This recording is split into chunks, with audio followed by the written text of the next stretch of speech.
The Yankees offense is currently freezing cold. Is there any hope they can turn it around? Let's see if there's more to the story on today's Locked On Yankees. You are Locked On Yankees, your daily New York Yankees podcast.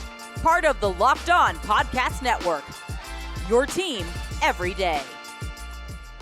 Welcome to Locked On Yankees, part of the Locked On Podcast Network, your team every day, and thank you for making us your first listen. I'm Stacey Gotsoulias. Today's episode is brought to you by Ultimate Baseball GM. If you've ever dreamed of becoming a Major League Baseball GM and managing your own franchise, then this is the game for you. Our listeners get a 100% free boost to their franchise when using the promo code Locked On. Download in the App Store today. Alongside my producer, Steve Granado today. Steve, tell everyone what's going on. Hey, happy Monday. Happy? I don't know. Yanks lost the series 2 of 3 to Toronto. Currently 6 games back in the East because the Rays are out of their mind. But hey, I know you got questions. I know you're worried. That's why you clicked on this. Send your questions in here on our YouTube channel. Thank you again last week for being a part of our Fan Mail Fridays. We answer your questions every Friday. So now is your chance to start getting them in for Friday. A new week is upon us. So send in your Yankees questions. Comment here on our YouTube channel. Of course, the Yankees are in Minnesota. 3-game set starts tonight. We'll have a preview of that series later on in the show. Of course, it's Minors Monday.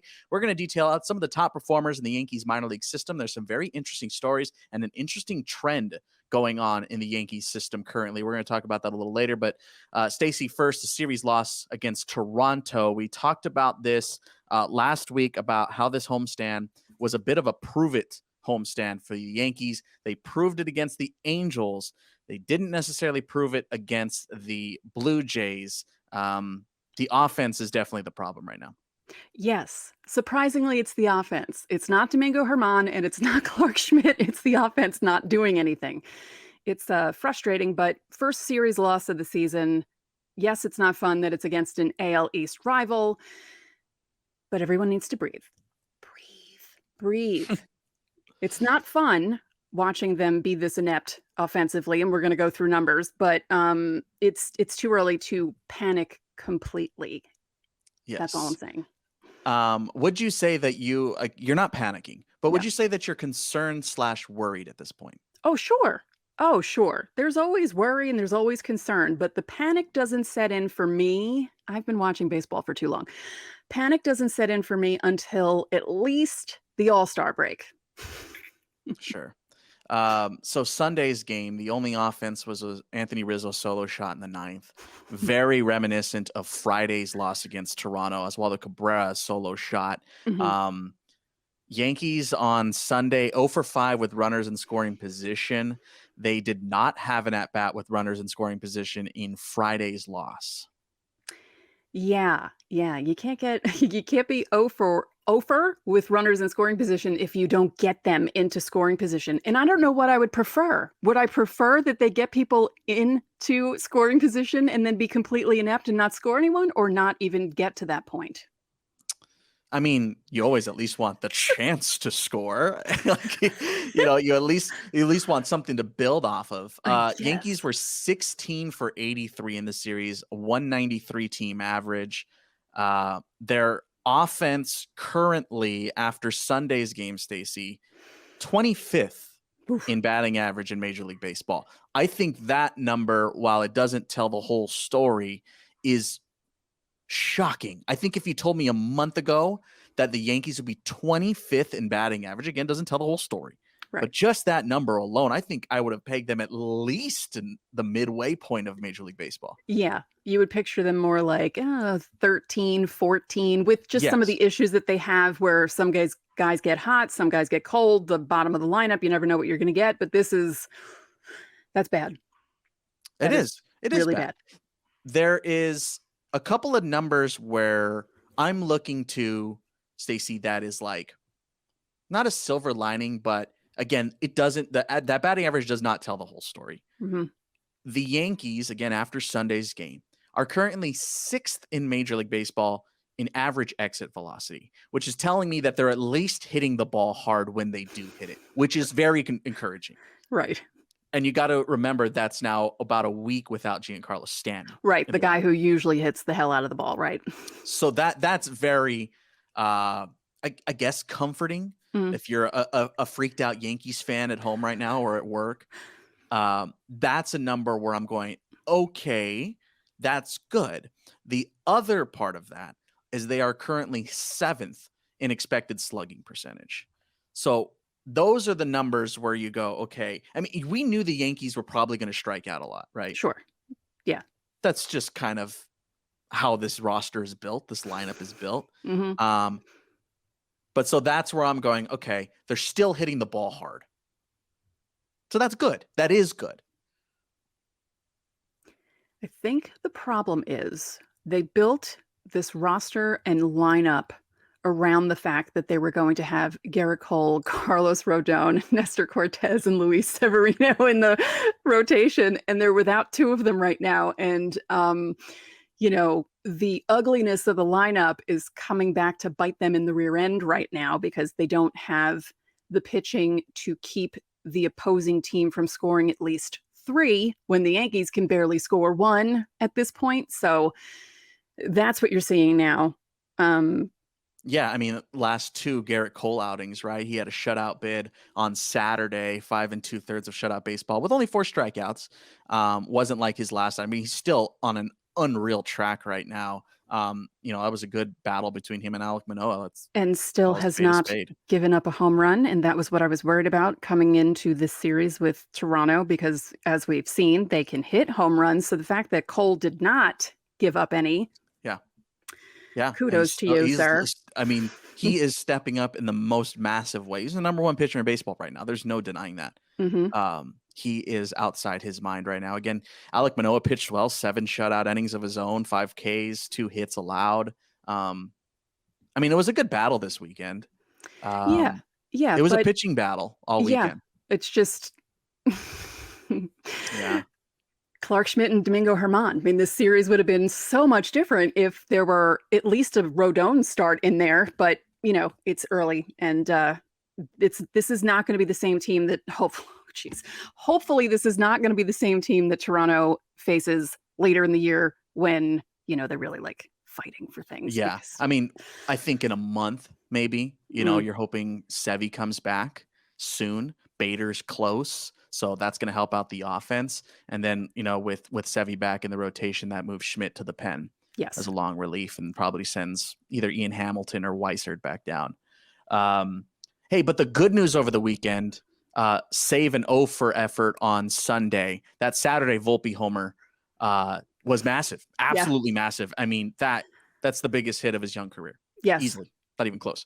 Yes, and I just love the way he flies around the bases. I just find it completely adorable because he's young and he's fast and he's excited that he hit the ball in the air, and he was probably wondering if it was going to go over the wall, and it did. Oh, he knows that porch. Yeah.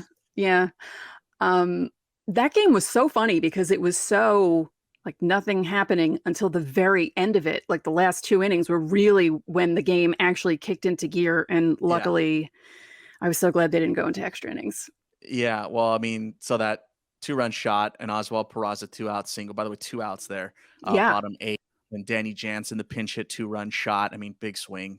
What are you gonna do? But that was against Wandy Peralta, who at that point pitching for the 3rd time in 4 days. The Yankees, again, we put you on the big screen, Steve. The Yankees need another left-handed reliever. They do.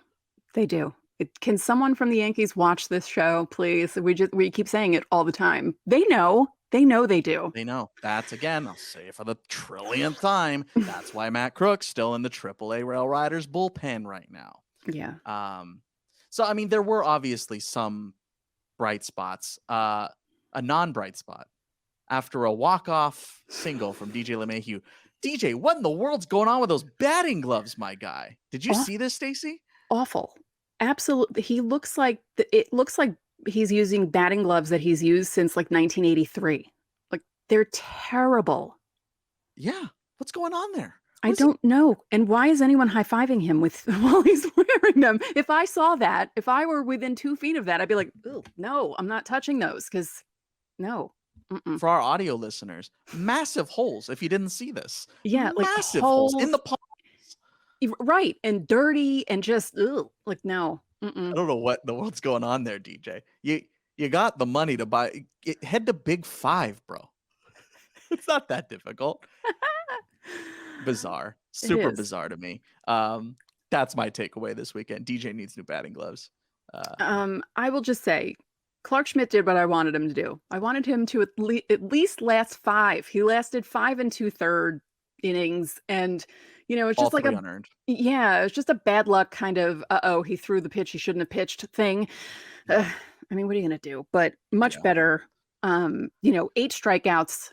The first 2 innings, he was mowing guys down. It was unbelievable. And I was thinking to myself, could this be it? Could this be the day? Yeah, is this the day where the corner is actually turned? And sort of, but not. Yeah. Yeah. I don't know. The offense needs to just get going here against Minnesota. It just needs to. It's fallen flat over the last week plus here. Just flat out. I mean, 1 run on Friday, 1 run on Sunday, dude. And that win, 3 runs. And it came in the 8th and 9th inning. Right. So, right. A little worrisome. But again, those 2 numbers, if you're looking for a takeaway here offensively, it's that 6th in average exit velocity and 7th in expected slugging. So there are some good numbers there. You hit the ball hard, they're going to eventually fall. So don't hit the panic button. But that lead in the AL East is growing. They are 16 over 5. 16. They're 19-3. The big bad Tampa Bay Rays. A little worrisome. Keep our eye on that. They can't stay 16 over forever, but they probably go 17 or 18, 19, 20. Anyway, we're going to take our first breather here, Stacey. Of course, it's Miners Monday, as I said. So we're going to chat about that in a second. Again, first game of the Minnesota series is tonight, 7:40 Eastern. You can catch that game on the SiriusXM app. Just download in your respective app stores. Miners Monday in a second.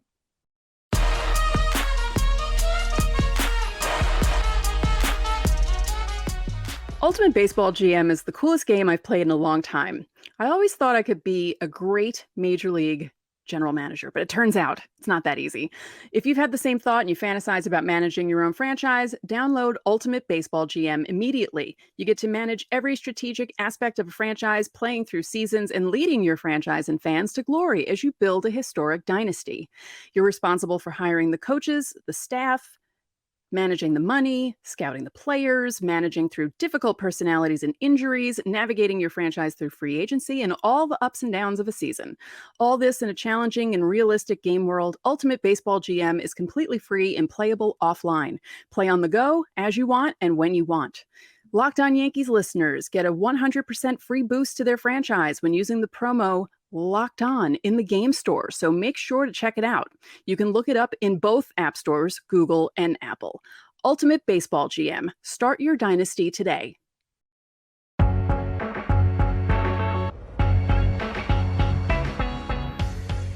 Hey, back here on Locked On Yankees. Thanks for making us your first listen to the everydayers out there. We love you. We appreciate you. Coming up tomorrow, of course, we will recap game 1 of this series. It's Johnny Brito back on the mound. So perfect for Miners Monday. Of course it is. We're always talking about it. Again, every Monday here on Locked On Yankees, we go through the top performers in the Yankees system. Some trends. Again, a very interesting trend today. So let's start today's Miners Monday with look, of course, here with the Scranton Wilkes Barre Rail Riders. And look, I've been talking about it for months at this point now here on this show, Stacey. I know he's getting labeled as a quadruple A guy, but Estevan Florial was hot this week with the Rail Riders in a very cold Minnesota, by the way, hey, the Yankees are heading to Minnesota. Flo was 10 for 32 this week, or 10 for 32 overall. He has 3 doubles, a triple, and a pair of homers. He's on a 6-game hitting streak. And there's a couple of numbers here about Florial that kind of jump out to me. It's a small sample size right now, but his strikeout rates are slightly up, and they've been pretty consistent over the last 2 years at AAA. It's like 33 to 35% right now. He's a little bit higher, but again, very small sample size. But if you're going to look at those small numbers right now, the walk rate is up for Flo. It was way down last year. He was just not walking last season, especially in the leadoff spot, AAA. But the early returns are back up to normal rates. So those are some encouraging signs for Florial. I don't know where he fits in the Yankees system right now. I think this is one of the more curious cases with Franchy Cordero signed and Bader close. I just really don't know where Florial fits in the system right now. Bonus for the Rail Riders, by the way, Jake Bauers is still hot. He had another multi-home run game this week. He's got 3 of those this week. So encouraging signs from Jake Bauers. If Rizzo gets hurt, he's obviously the call to get a first baseman. I'd imagine it would be LeMahieu as the main first baseman, and then Jake Bauers coming off of the bench and potentially providing some pop off the bench. I mentioned as well, Stacey, earlier on the show, there's a very interesting trend in the Yankees system right now, and you got to look at Somerset for it. They are stealing bases at an insane rate. 15 games into the year, they're 42 for 46 in stolen bases. 15 games. 4 good measures, Stace. Wow. Cleveland leads Major League Baseball with 28 in 22 games. So it is like the plan right now in Somerset to just keep running. They are second in all of pro baseball right now behind Lynchburg, who has 50 for 54. So they're on an insane rate, and they've also played 15 games. Some of those top performers, Jason Dominguez is 9 for 10. He had his first home run this week, by the way, of the season. Brandon Lockridge is 7 for 8. And this is incredible. So I went and compared the last couple of years of base stealers in the AA ranks. Remember, Somerset relatively new to the Yankees system. This year, they're stealing 2.8 bags a game right now. Again, small sample size. We're still in April. Yeah. Last year, 1.5 per game. And the year before that, 1.5 as well. A slightly up. And those 22 and 21 are on par for AAA numbers as well. So the Rail Riders were stealing pretty well. They were setting franchise records the last couple of years in stolen bases. And it's like a thing. Like, the Yankees system is starting to really cater towards the stolen base threat. I don't know if that has directly, been impacted by the larger bases, the less amount of pickoffs, but it's very clear that the Yankees in the minor league system really care about stealing bases. Those are insane numbers. They're insane numbers. So that's I don't want to, it's nice to focus on singular players, but I think the trends are also very important. We've talked about the Worley slider and how much that means in the Yankee system and how much success it's had, not in just minor league baseball, but also in the majors. This is something that you 100% need to be looking out for. Look at how impressive Anthony Volpe has been on the base paths at the major league level. This is something the Yankees are trying to do, is continue to run. So keep your eye on that. I mean, we've already seen how it's impacted Judge in the major league level as well. So it's a thing. The Yankees want to run, and that's what they've been doing. Pitching wise at Hudson Valley, Juan Carela, his last 2 outings have been incredible. He took a no-hitter on Saturday into the 6th. He went 5 2/3. He struck out 8, and this is coming after he struck out a career high 9 in his previous outing against Aberdeen. So his last 2 outings, 10 innings of work, 17 strikeouts, and only 2 hits allowed. He is on another tear, and he's had over this last 2 years since he got into United States ball, he kind of gets called up like midway or in the latter part of the season, and then kind of struggles and then returns to that team and then does well. And that's exactly what he's done this year. He got called up to Hudson Valley last year, struggled, got called, returned to start this season, and has been pitching very well. Season numbers, a 1.13 whip at this point. He's at his best of his career in batting average against a 149. Of course, small sample size. We're still in April. I know it's probably going to go up, but it's a very good start for Juan Carela. And this is a kid who is, mid to upper 90s in his teens. He's only 21. He's currently unranked, but he keeps kind of having these one-off incredible games. He was doing it in Tampa last year as well. So definitely keep your eye on Juan Carela. I don't think he's getting a lot of love in the Yankees system, but I'm here to give him some love. Juan Carela is pitching very well over the last couple of outings. And then I just wanted to touch on Tampa. They're having a really weird year, man. The last 2 years in Tampa, it's so strange. They're not playing well to start the season, but I did want to give a quick Ben Rortvedt update. He's down with Tampa after shoulder surgery that he got in spring training. So he is currently rehabbing with Tampa. He got an RBI knock in his first at bat. He's 3 for 9 with a couple of doubles. So he's swinging well in Tampa. Kind of had a mixed bag of results. Ended the season hot last year with the Rail Riders. So we'll see how Rortvedt continues to develop this season. Of course, it's no stranger. It's no secret, I should say, right now that the Yankees are struggling behind the plate offensively. Higgy and Trevino have just not been hitting. And I think Ben Rortvedt could be a potential option. Again, I'm a little curious how he advances throughout the season. Of course, it's a very early on in his season because he just came back from this injury. So we'll see how that continues. That's going to just about do it here for our Minors Monday. If you like this segment, make sure to let us know in the comment section on YouTube. And of course, if you're on the audio side, jump on over to our video side. It is linked in the episode description. Of course, tonight's game against the Minnesota Twins, game 1 of the series, 7:40 p.m. Eastern time, so you can catch it on SiriusXM or download the Sirius app. We are going to step aside for a split second. When we come back, we got your preview for the series against the Minnesota Twins, hot, cold, heating up, and your pitching matchups.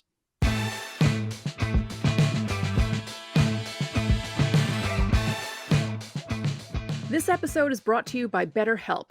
Therapy is all about deepening your self-awareness and understanding, because sometimes we don't know what we want or why we react the way we do until we talk through things.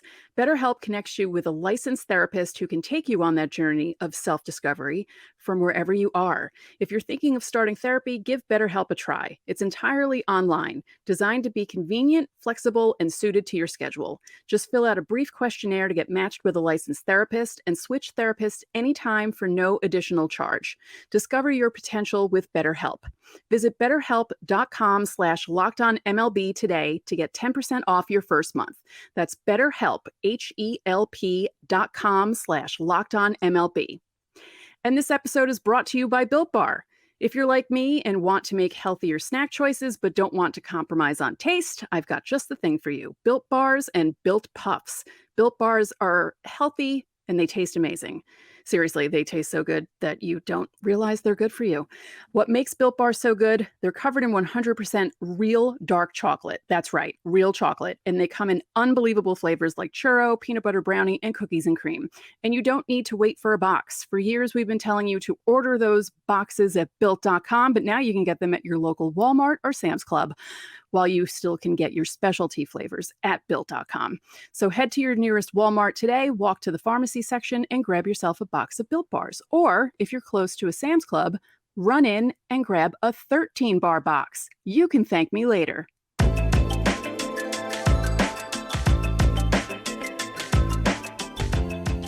Hey, back here, Monday edition of Locked On Yankees. Stacey, new series against Minnesota. We're going to see them in a very cold climate. It has been cold. It was snowing, by the way, the other day during the Rail Riders and St. Paul Saints game. So super fun. Hot, cold, and heating up. Let's try and find some stuff here to talk about. Hot, cold, and heating up. Stacey, who's hot? The guy with the really bad batting gloves, DJ LeMahieu. That's why he hasn't changed them, because they work. Apparently that's why. And, baseball players are very superstitious and, they'll wear the same pairs of underwear and do really disgusting things. So maybe that's why he has the really horrible batting gloves. Maybe. Yeah. So he's 5 for his last 11, hits in 3 of his last 4 games with a double and 2 runs batted in. And, I said this last year, he played a lot last year, but he also was hurt and you could tell he wasn't quite right. And they really missed him in the playoffs last year. So having a healthy DJ LeMahieu and a DJ LeMahieu that is hitting is great. It would just be great if the rest of the team were hitting. Sure. That would help. Speaking of which, who's cold? Aaron Judge is very cold. He's ice cold, as Outcast would say.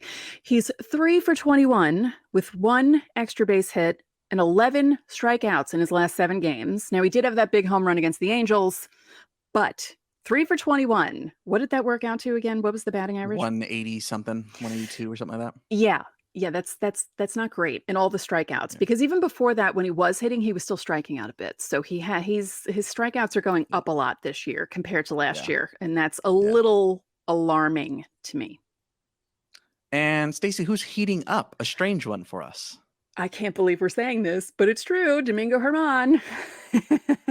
17 strikeouts in his last 2 outings. Like, the last outing didn't go as well as you would want it to go, but again, the offense didn't really help either.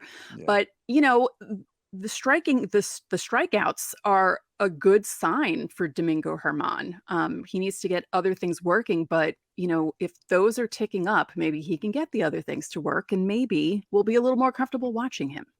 Yeah, you always want swings and misses.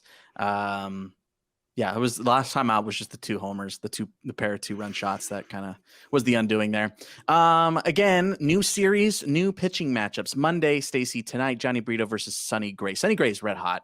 Like, I can't believe that he's pitching as well as he is. And against a Yankees offense that is stagnant, that's kind of a recipe for madness. It's a recipe for disaster. It's the Yeah, a whole little bit. guy who came to the Yankees, was nearly ruined by them, and now he gets to pitch against them when they can't hit. It's going to be fun. Yeah, we'll see. Johnny Brito back on the mound. He pitched better last time out. So we'll see how he pitches here tonight. Again, we're talking a lot about his changeup success and his sinker success. So look for that combo here tonight. You really want that north-south action on that on the hard stuff, because that changeup has that natural drop as well, that north to south. So when those things are pairing well together, he is going to be good. And that's what he needs to do here tonight. Tuesday night matchup, Nestor versus Joe Ryan. Stacey, your thoughts on Nestor Cortez thus far this season? I'm liking what I'm seeing. I just wish that Boone would keep him in games a little longer. I realize they're worried about his leg, I guess, from spring, but I don't know. I feel like It's been a while. Yeah, I feel like they need to stretch him out more. Yeah, he remember he had a no going for a little bit against the Angels his last time out. So see if he can find that success. He kind of, what was it, like 3 hits in a row or something that kind of knocked him out. It was like the 5th or 6th inning in that game. Yeah. So we'll see how Nestor can try and build off those early inning successes. And then the Wednesday finale, Domingo Germán against Kenta Maeda. Domingo Germán, we just mentioned, heating up. Yeah. We'll see if he keeps heating up in the cold Minnesota weather. Yeah, we'll see. It's going to be a little chilly out there. Again, the first game of the series tonight, 7:40 Eastern. If you can't watch the game on Yes Network, of course, all you got to do is have a Sirius XM subscription or trial or plan or whatever. And of course, you can download the Sirius XM app. That's SXM on your respective app store. Stacey, coming up tomorrow, again, we will wrap up game 1. We'll talk a little bit about the trends. We'll see how the offense looks against Sonny Gray. And of course, we will break down Johnny Brito's outing against the Twins here tonight. So make sure to hit subscribe here on YouTube and on the audio side so you don't miss a second of it. That's it for today's Locked On Yankees. I'm Steve Granado. And I'm Stacey Gatsoulias. We'll see you tomorrow.